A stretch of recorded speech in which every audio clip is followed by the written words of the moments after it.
ቲቸር ፍቅሩ እንዴት ነዎት? ባርኮቴ እንዴት ነህ? ልጅ አለው ይመስገን። ስራ ቆንጆ ጥሩ ነው ልጄ። ስራ ረፍዶብኝ ነው ይቅርታ። እሺ ቲቸር ፍቅሩ። ዶክተር እንዴት ነህ? አለው አንበሳዬ። እናትህን ዛሬ ይዘህ መምጣት እንዳትረሳ፣ ቀጠሮ አለባቸው። እሺ ዶክተርዬ። አንዴ ዞር ትል አባት። እንዴ ቲክቶከራችን ያንቺ መኪና ነው እንዴ? እና እናት ነው? አይ እናቴ እንኳን መንኩሳለች፣ መንዳትም አትችልም። ባይሆን ለሀገር የመነኮሱ ሰዎች በእግራቸው እየሄዱ አየሁ። እና እኔ ያገባኛል?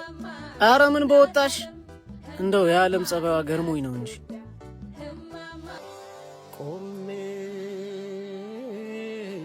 ዋጋ ያላቸው ሰዎች ዋጋቸውን አጥተው የኔ ቢጤው ለሀገሩ ቅንጣት ያህል ያላበረከተው ኩታራ ደግሞ ተወዶና ተደንቆ የሚኖርባት ምስኪኗ እማማ ኢትዮጵያ።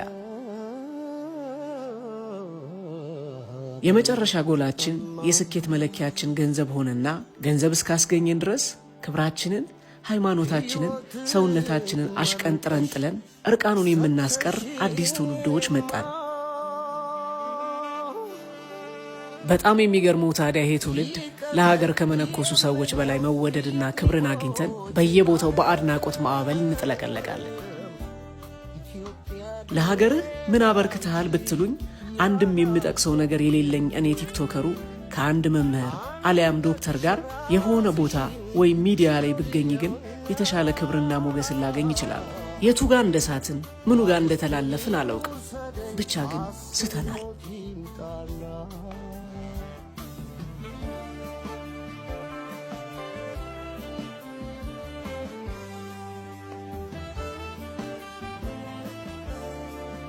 በሽታን ከሚፈውሰው ሐኪም አእምሮን ከሚያለመልመው መምህር በላይ እኔ ተራው ቲክቶከር የምናገረው ቃል ልክ እንደ አንድ የሀገር ባለውለታ ተጽዕኖ ፈጣሪ እንደተናገረው ተቆጥሮልኝ ርዕስ ሆኜ ለተወሰነ ጊዜ ሚዲያውን ልቆጣጠረው እችላለሁ። ከመምህሩ ጽሑፍ በላይ የኔ ንግግር፣ ከዶክተሩ ፈውስ በላይ የቲክቶከሩ ሥራ ገኖ በኢትዮጵያ ሰማይ ስር እስከ መቼ እንደሚቆይ አላውቅም። ይሄን ሁሉ የሞራል ኪሳራ ተሸክማችሁ አሁንም ሕዝብን የምታገለግሉ እናንተ የሀገር ባለውለታዎች የማይጎብጠውን ትከሻችሁን የማይሰበረውን ሞራላችሁን ባደለኝ ብዬ ተመኘው። ፈጣሪ ለሀገር ባለውለታዎች ሸክማችሁን የሚያቀል ዋጋችሁን አውቆ ክብርን የሚሰጣችሁ አዲስ ትውልድ ያስነሳል። አሜን። ፎሎውና ሼር እያደረጋችሁ ሐሳባችሁን ኮመንት ላይ አስቀምጡልን።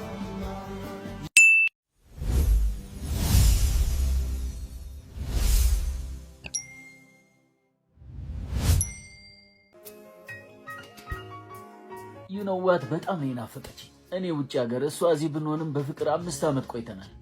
ግን ያው ስለምትናፍቀኝ ቶሎ ቶሎ ነው የሚመጣው። ደስ ይላል። በጣም የሚያስቀና የፍቅር ህይወት አለህ።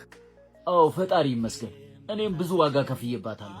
ጥሩ ቤት ውስጥ ነው የማኖራት። ትምህርቷን አስተምሪያታለሁ፣ ቤተሰቦቿን አግዛለሁ። ግን በጣም ስለማፈቅራት ደስ እያለኝ ነው የማደርገው። በትልቁ ተደግሶ ነው የሚጠብቅህ።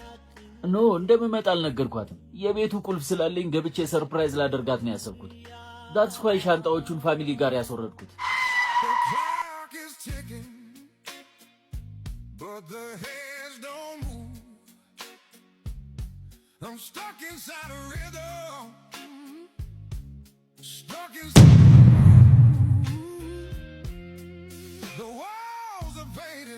አንቺ ውሻ! ሄይ ብሮ፣ አሚግዳላ እባላለሁ። በስሜት እንድትወሰን የማደርግ የአእምሮ ክፍል ነኝ። ምን ትጠብቃለህ? ሽጉጥህን አውጣና ድፋቸው እንጂ። ፕሪፍሮንታል ኮርቴክስ እባላለሁ። ስሜትን የመቆጣጠር ኃላፊነት የተሰጠኝ የአእምሮ ክፍል ነኝ። ሽጉጥህን መተኮስ አይደለም ጨርሶ እንዳታወጣው። አስተምራት፣ ቤት ተከራይተህ እያኖርካት ቤተሰቦቿን እየረዳ ያላት ራስህ አልጋ ላይ ብትሞት ይሻላል። እስር ቤት ውስጥ ያሉ ሰዎችን ሂድና ጠይቃቸው። ሁሉም ያችን 1 ደቂቃ በትዕግስት ባሳልፍ ኖሮ 20 እና 30 ዓመት ባልማቀቅኩ ነበር ነው የሚሉ። 5 ዓመትህን፣ ክብርህን፣ ገንዘብህን የነጠቀችን ሴት ዝም ልትላት? ቢያንስ እሱን ተወሽ፣ እሷን ግን ድፋት። እያት እስኪ እንዴት ደም እንደምታፈላ። አባቴ የሞተ ሰው ገድለ ልትታሰር ነው እንዴ? ኦልሬዲ እኮ ሞታለች። እሷ ሌላ መርጣለች። አንተ ምን የመሰለችዋን ምረጥና ህይወትህን ኑር። ድጋሚ የማታገኘውን ህይወት ለዘላለም ልታበላሽ ነው? በላት ቀልድ። ሽጉጥህን ሳታወጣ አርፈ ውጣ።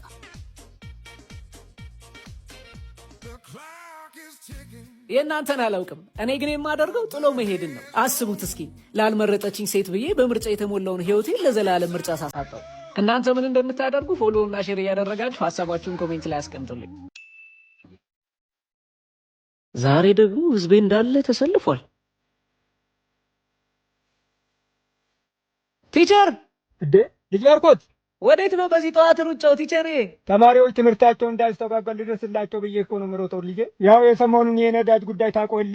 ይግባ ታዲያ እኔ ላድርሰውት። በደስታ አንተማ እኮ ድሮም ልጅ ሆነህ ሳስተምር ቅን ልጅ ነበርክ። አይ ቲቸር መሸኘት ትልቅ ነገር ሆኖ ነው አሁን። እቴኑ እሷ መምህር ነች? አይ አዋራጅ ናት። ጋሽ ከቤ ወደ ስራ ነው ነበር። አንድ 5 እናቶች ምጥ ላይ ናቸው ተብለን እኔም የስራ ባልደረቦቼ መድረስ አልቻልንም። እንግዲህ እሱ የፈጠራቸው ያውቃል። እኔም በሩጫ ልቤ ፈነዳች። እሷን አድርሳት፣ እኔ ልውረድ። ግድ የለም አንድ አካባቢ አይደላችሁ? አንድ ላይ አደርሳችኋለሁ። ግቢ።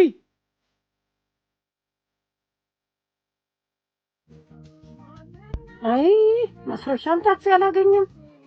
ማን ነው እሱ?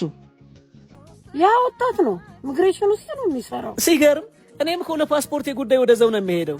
አይ አገልጋይ በሌለበት ተገልጋይ ቢቀድም ምን ዋጋ አለው? ባልያዘው ልጄ። ሰዎች አልገባንም እንጂ ረጅሙ ሰልፍ ላይ ተሰልፎ የምናየው ሰው ሳይሆን ሀገር ነው። እናቶቻችንን የምታዋልድልን ነርስ፣ ልጆችን የሚያስተምርልን መምህር፣ በየቢሮው የሚያገለግሉ ሰራተኞች ሁሉም ሰልፍ ላይ ናቸው። እነዚህ ሰዎች ሳይሆኑ ሀገር ናቸው። ያ ማለት ሀገር ነው የተሰለፈው። እንደዚህ አይነት ሀገር አቀፍ ችግር ሲከሰት ካልተረዳዳን መች ልንረዳዳ ነው? አስቡት፣ አንድ መኪና የ4 ሰው ባዶ ቦታ ይዞ ሲሄድ አይኖ ጊዜው ያስፈራል። ግን ቢያንስ ወደ ስራ መውጫ ሰዓት ላይ ብቻችንን የምንሄድ ሰዎች ወደምንሄድበት ቦታ ያሉ ሰዎችን ሊፍት ብንሰጥ፣ ምናልባት እኮ እነዛ ሰዎች እኛ ልንገለገልበት ወደምንሄድበት ቦታ ለማገልገል የሚሄዱ ሊሆኑ ይችላሉ። የገዛውልሽን ኦይ እኔ ፍቅር በየቀኑ ስጦታ መስጠት አይሰለችህማ? ላንቺ ምንስ ብሰጥ? ኦሪጂናል ነው ሸውደው እንዳይሆን። አረ ላምሪ ትሙት ኦሪጂናል ነው። ውሰድና ለምትምልባት ሴት ስጣት። እሺ ምን ላድርግ የኔ ፍቅር? የመጀመሪያ ፍቅረኛዬ ነሽ። በሷ ነው ስም ሊኖርኩት። በቃ ለምዶብኝ ቀረ። ይቅርታ፣ ሁለተኛ አይለመደኝም። ቱ ይሄው ተፏት በቃ። እሺ በቃ ተነስ፣ ይቅርታ አድርጌልሃለሁ። ላምሪ ምንድነው? አናዱኝ ነው እንዴ? ለሁል ጊዜ በኤክሱ እየማላብሬው የምኖረው። ታዲያ መነጋገር እያለ መደባደብ እኮ። የኔ ፍቅር ይቅርታ፣ በእናትህ በጣም ጎዳው። አይ ደህና ነኝ። እባክህ ደግሞ ወደ ውስጥ ፈሶ እንዳይሆን ተነስና ወደ ሆስፒታል እንሂድ። በእውነት ደህና ነኝ የኔ ፍቅር። እሺ በልና እንሂድ ፕሊዝ። ላምሪ ትሙት ደህና ነኝ። አራዲያ በጣም ደስ የሚል የፍቅር ህይወት ውስጥ ሆናችሁ፣ ነገር ግን እሷ ወይንም እሱ በኤክሱ የመማል ልምድ ቢኖርባቸው ምን ታደርጋላችሁ? ልብ በሉ። በጣም ይወድሻል፣ በጣም ትወጂዋለሽ፣ ነገር ግን በኤክሱ ይምላል ወይ ትምላለች። ሰው ምን ታደርጋላችሁ ነው ጥያቄው። ፎሎውና ሼር እያደረጋችሁ ሳትዋሹ ሀሳባችሁን ኮሜንት ላይ አስቀምጡልኝ። የምን ያህል ብር ነው የምገዛው ውዴ? የኔ ልዕልት፣ የኔ ማለት እኮ ያንቺ ነው። ከፈለግሽ ሁሉንም መግዛት ትችያለሽ።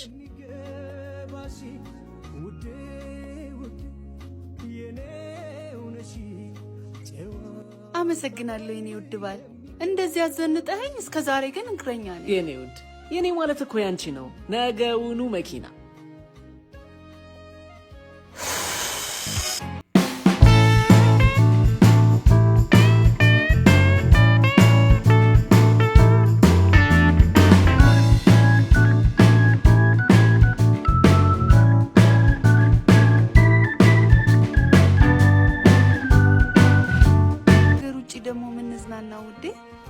አይንሽን አይቶ የሚረዳ ባል ነው ያለሽ። ሰርፕራይዝ!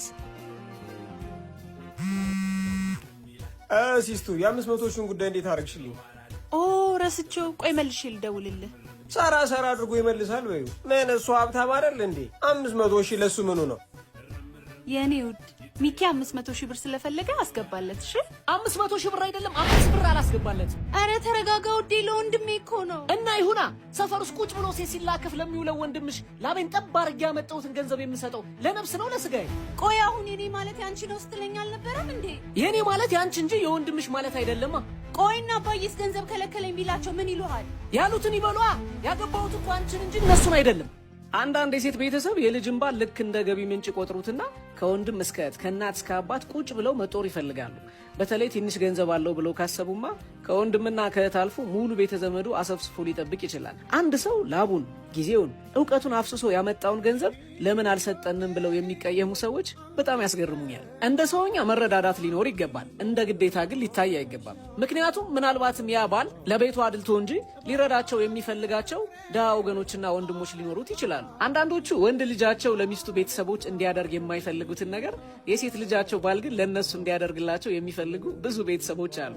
ሁሉም የራሱን ህይወት ቢኖር ብዙ ትዳሮች ባልፈረሱ ነበር። በዚህ ነገር ላይ ፎሎ እያደረጋችሁ ሀሳባችሁን ኮሜንት ላይ አስቀምጡልን። ውዴና ሲጫሚን ሰርልኝ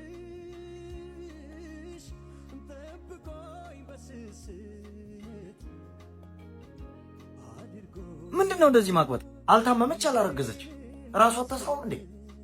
ሚስቴ ክብሬ ነች፣ ለክብሬ ምንም አደርጋለሁ። ውዴና ጸጉሬና ሲዝልኝ ልትሄድ ባልሆነ ኧረ በወንድ ልጅ አምላክ ነገርኩ እኮ ሚስቴ ክብሬ ነች፣ ለክብሬ ደግሞ ምንም እሆናለሁ። ይኸው መጣሁ። በቃ እየደረስኩኝ ነው። ውዴን ካማታት ብስልኝ። ኧረ በወንድ ልጅ አምላክ አትልፈስፈስ ሰውዬ። ክብሬ ነች አልኩ እኮ። አንተ ያማንዴ በስራ ተኩሳም።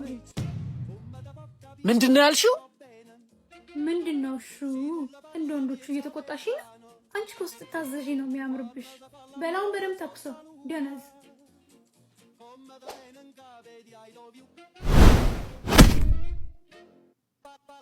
አንቺን የማከብረው ክብሬን ስለምወድ እንደሆነ እንዴት እስካሁን አታውቂ?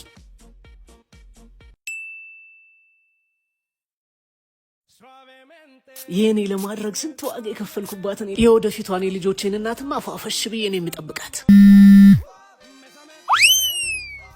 ወይዬ የኔ ፍቅር ሶሪ ማምጣት አልችልም። እነማማ አይመጡም። ጩጮ ደግሞ ብቻውን ነው። ሰው ለሱ ምግብ መስራት አለብኝ። ፕላስ አብሮት የሚያደርሰው የለም። በጣም ሶሪ ውዴ። ባርኮት አትልፈስፈስ። ለችግር ቴንሽን ሳይሆን ሶሉሽን ፍጠር አላልኩም? የምትፈልገውን ለማግኘት ምንም አይነት ዋጋ መክፈል አለብህ። አለቀ። ጩጮውን አገናኘኝ። አቤት ቤቢዬ፣ እንዴት ነህ? አትጩ ፕሊዝ፣ ቀስ ብለህ አውራ። እሺ ቤቢዬ፣ ዛሬ እኔ ጋር ስራ ስላለባት ኬክ፣ በርገር ምንድን ነው የምትፈልገው? እኔ ላምጣልህ። እሺ ጥሬ ነገር ይሁንና ከዳቢትና ከሰኛ አድርግልኝ። ከዛ ጎረድ ጎረድና ገባ ያለ ክትፎ ጨምርበት። ይሻላል። እሺ ለምትፈልገው ነገር ዋጋ ክፈል ባርኮት። እንዴ እዚህ ምን ትሰራለህ ውዴ? ለምፈልገው ነገር ዋጋ እየከፈልኩ ነዋ ቤቢ። ያው ለጥሬ ለክትፎ ለጎረድ ጎረድ የሚሆን ቆንጆ ስጋ አምጥቼልሃለሁ። በቃ እንሂድ ማሪ። እሷ ከሄደች ማን ይሰራልኛል? ሼፍ አምጥቼልሃለሁ። እሺ ማን አብሯቸው ያድራል ታዲያ? ያው ጥበቃ አምጥቻለሁ።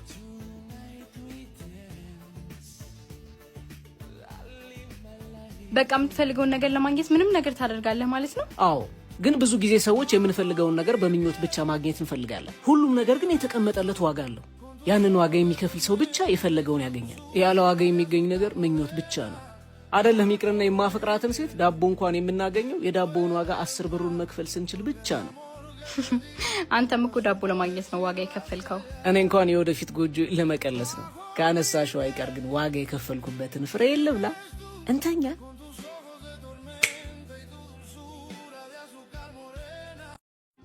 ይቺ ልጅ በቃ ሶሻል ሚዲያ ላይ የሚፖስቱትን ፎቶዎች እያየች ራሷን ማወዳደር ሆነ እኮ ስራዋ። እንደዚህ ለመሆን ግን ባልማርስ። ምን እያየች ነው? ህይወቷ ያስቀናል። የወደደችውን ለብሳ ያማራትን በልታ የፈለገችበት ቦታ ተዝናንታ መኖር ደስ አይልም? አስበው እስኪ ሁሌም እየተዝናኑ ደስተኛው ነው። ይቺ ልጅ ዲፕሬሽን ውስጥ ሳትገባ እውነተኛውን ህይወት ባሳያት ሳይሻል አይቀርም። ማርያምን ወንድሜ፣ አሁንስ ትምህርት ራሱ እያስጠላኝ። የሚገርምሽ አንድ ማስታወቂያ አብረን ልንሰራ ነው። ዛሬ ስለማገኛት ለምን በዛው አላስተዋውቅሽ? እሷ ጋር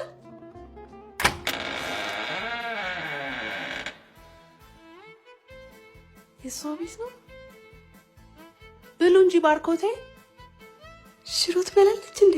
ከራባት እንደበሱበት በጣም ሁሉ ልጣጣው ትችላለች። ባለፈው ባርኮቴ ዱባይ የሄድኩ ጊዜ 300 ፎቶ ተነስቼልህ እሱን ለአመት አብቃቅቼ ተጠቅሜ ነበር። አሁን አለቀብኝ። ቆይ እንጀራ ልጨምር።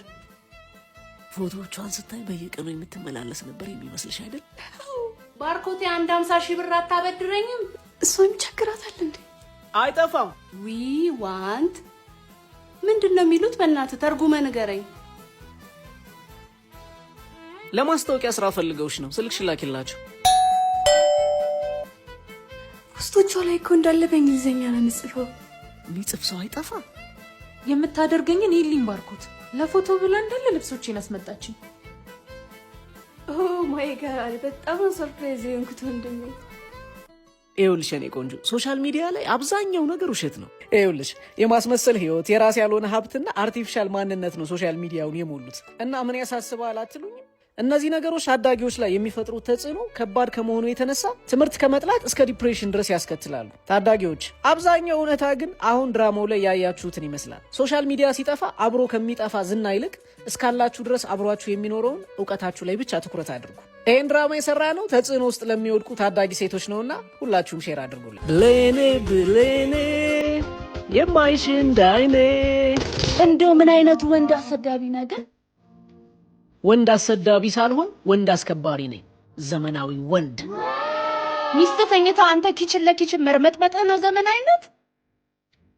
ደክሟት እረፍት ላይ ነች። ደስ እያለኝ ይሰራላታለሁ። ምክንያቱም ዘመናዊ ወንድ ነኝ። ወይኔ ማዬ፣ ይሄንን አልጫ ልጅሽን ሄደሽ ጠይቅ ያልሽኝ ይሄንን ጉድ ሊያሰማሽ ነው አይደል? ወር ያለብሽ አሬ በቀይ ላርግልሽ።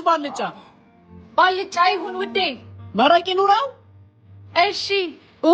ኧረ ተቃጠልኩ። እስከዛስ ጁስ ነገር ምን ልስራልሽ? ጁስ ሳይሆን አናናስ አምጣልኝ። እሺ እኔ ውድድ። እሺ። ወይኔ ጨጓራዬ።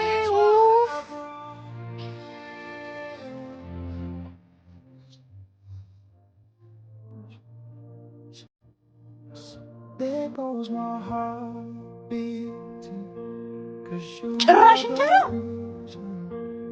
ዘመናዊ ወንድ እና ቢኒዬ ናፍቀኛል። በእናትህ ቶሎና ናናና። ናፍቀኛል። ቢኒ እኮ ነው አብሮ አደግ ቤስት ፍሬንድ ሊጠይቀኝ የመጣ ነው። ቤስት ፍሬንድ የሚባል ነገር አይመቸኝም። አሰሚ ምን ሆነሃል ቤኪ? የሆንኩትን ነዋ የሆንኩት። የጌች ፍቅረኛ ቤስት ፍሬንድ ስትለው ከነበረው ጋር አይደል እንዴ ተጋድማ ያገኛት? ሊያ አረ ወዲያ። ዘመናዊ ወንድ አይደለህ እንዴ? እዚህ ላይ ባህላዊ ነኝ።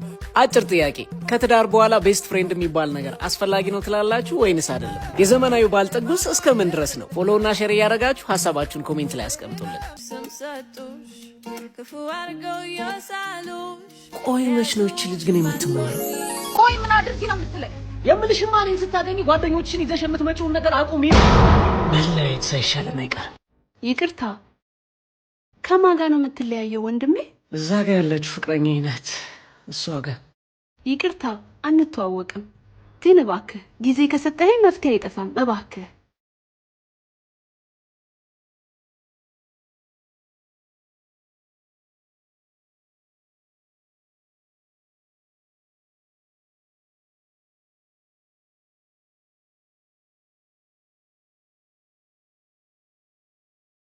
አረ ቢባት ጓደኛሽ ነኝ ፍቅር ቢ እንጂ እየበላው ነው።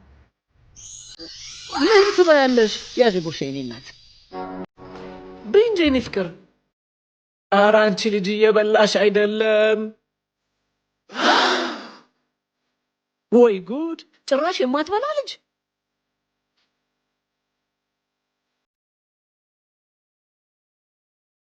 በጣም ቆንጆ ምሳ በላን አይደል? እነ ሜሪ ለምን ቀሩ ዛሬ?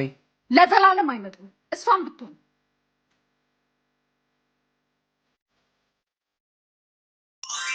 ሁሉም ነገር ለካ ካሰብንበት መፍትሄ አለ። አንዳንዴ ከጭቅጭቅ ውጭ የማይፈቱ የሚመስሉ ነገሮች ካሰብንባቸው ትንሽ ኔጌቲቭ ሳይድ ኑሯቸውም ቢሆን መፍትሄ አይጠፋቸው። ደግሞ ባርኮት አለ ብለህ ጓደኛዋን አጉርስና ተለያ ያሉ። እንደዚህ ለሚያደርጉ ሴቶች ግን ይሄ ነገር መፍትሄ ነው ብላችሁ ታስባላችሁ? ፎሎው እና ሼር እያደረጋችሁ ሀሳባችሁን ኮሜንት ላይ አስቀምጡልን።